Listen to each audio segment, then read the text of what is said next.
What would you get if you put two gangsters, a bloodthirsty beauty and great music together, inside a bar located in the middle of nowhere? Just a hint, the bloodthirsty beauty is not Salma Hayek dancing with a yellow python, and the movie is not Dusk Till Dawn. Hi movie lovers, welcome to our channel. Today we recap Sinners, a 2025 supernatural mega hit directed by Ryan Coogler starring Michael B. Jordan.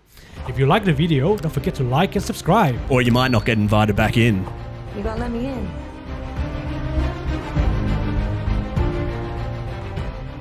We begin the movie in Clarkdale, a town in Mississippi in 1932.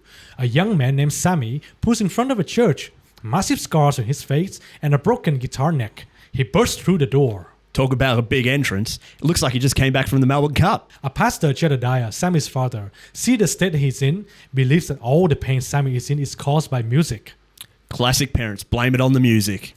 Instead of comforting his son, he wants to make an example out of him in front of his people. Man, he took that straight out from an Asian parenting book.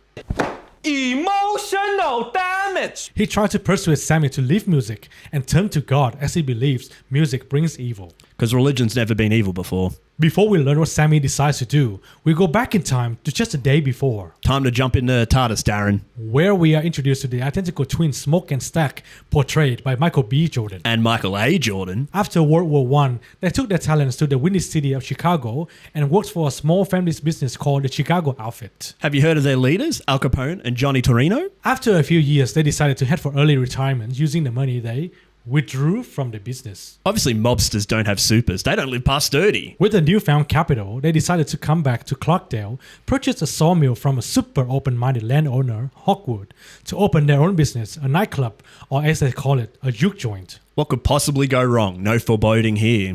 Unsurprisingly, it takes more than big biceps and fancy suits to run a business.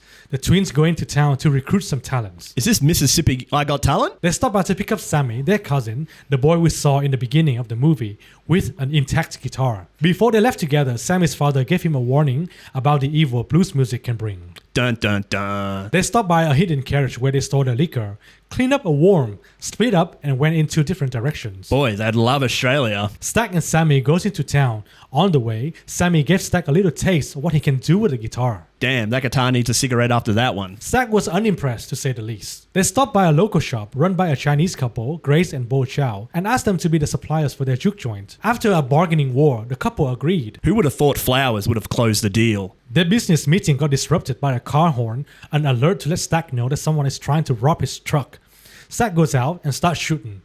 The thugs recognize him, but that did not earn his forgiveness, as he shoots them in the legs. No loyalty among thieves. Stack and Sammy then try to recruit Delta Slim, another talented musician, as entertainment for the juke joint. At first, Slim refused, but he changed his mind when he tasted the beer they would be serving at the bar that night. Damn, he'd make a great Australian Prime Minister. Stack then asked Sammy and Slim to give the crowd a quick preview of what they would be receiving at the juke joint on the opening night. Here, Stack ran into his white-passing ex-girlfriend Mary, who he had abandoned. It is clear that the two of them still have some chemistry as they got into an argument, and Mary told Stack what every guy would love to hear at least once in their lives. Then you stuck your tongue in my coos and fucked me so hard I figured you changed your mind. Keep your voice down. And they then parted ways. But something tells me we're going to see Mary again. Sammy also caught the ass of Pearline, a married woman, whom he invited to the juke joint on the opening night. Seems like they all missed a bit of church. Stack, Sammy, and Slim also recruited Stack's old friend, Cornbread, as a bouncer for the club. While all of this is going on, the big brother Smoke went to Annie, his estranged wife. Through the conversation, we learned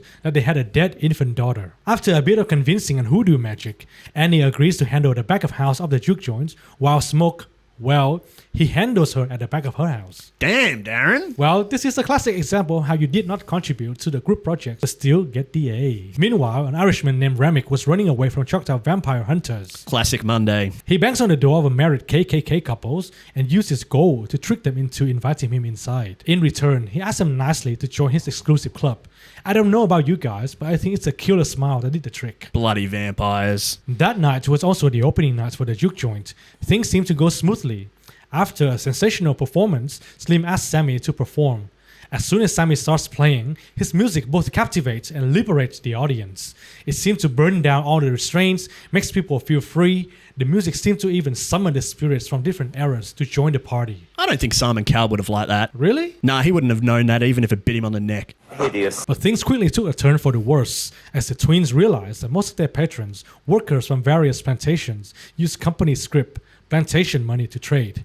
Which means the juke joint is already bleeding money, no puns intended, and would not last 2 months even if they are lucky. I think they should just worry about getting through the night. Just like Sammy's father warning, the blues music also attracts evil, as Ramek and his vampire entourage were also drawn to the juke joint. Maybe not the evil they thought. After that performance, Sammy became a celebrity and spent some one-on-one time with a new fan backstage. All that singing makes Rami really hungry, so the boy needs to eat something to regain that energy. He definitely deserved that snack after that performance. At the same time, Ramek and his lackeys are trying sweet-talking, offering money, negotiating, and even performing to Smoke and Stack so they get invited in. But this level of enthusiasm makes Smoke suspicious, so he refused and sent them the other way. They left, but still hung around. Like a bat. I see what you did there. Mary noticed that things are not going well for Smoke and Stack. She remembered that Ramek mentioned they have some money to spend.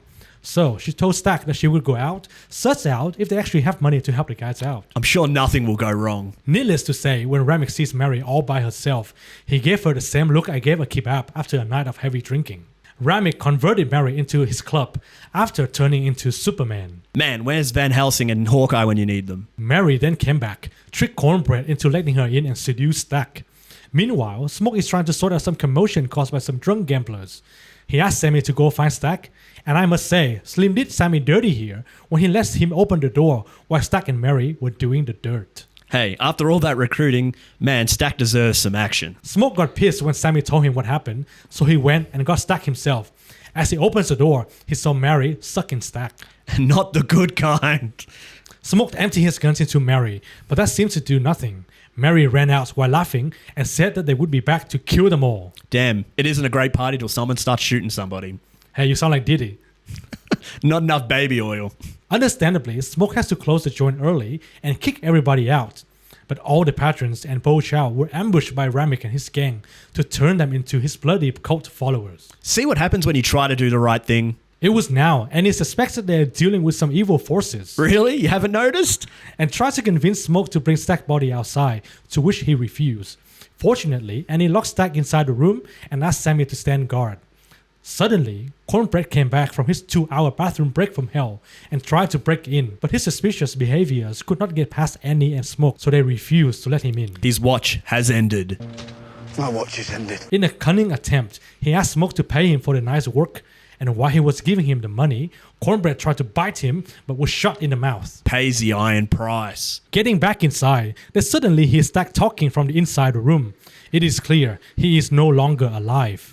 Smoke, for the love of his brother, tries to open the door, but Stack busted the door open and was splashed in the face by pickled garlic water. You don't have to be a vampire to appreciate the smell of pickled garlic juice. He screamed and ran outside. I think that's how my date ran out of the door when she smelt my cologne. Annie now confirms they are dealing with vampires. Damn, that sucks. To keep themselves safe until sunrise, Annie used her PhD in hoodoo magic, instructs everyone to prepare garlic, wooden sticks, silver, and guns to protect themselves. Well, we found our Van Helsing.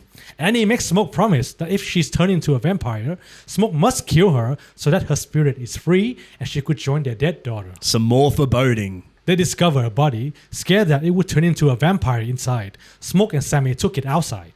While they are outside, they see the vampires having a party of their own.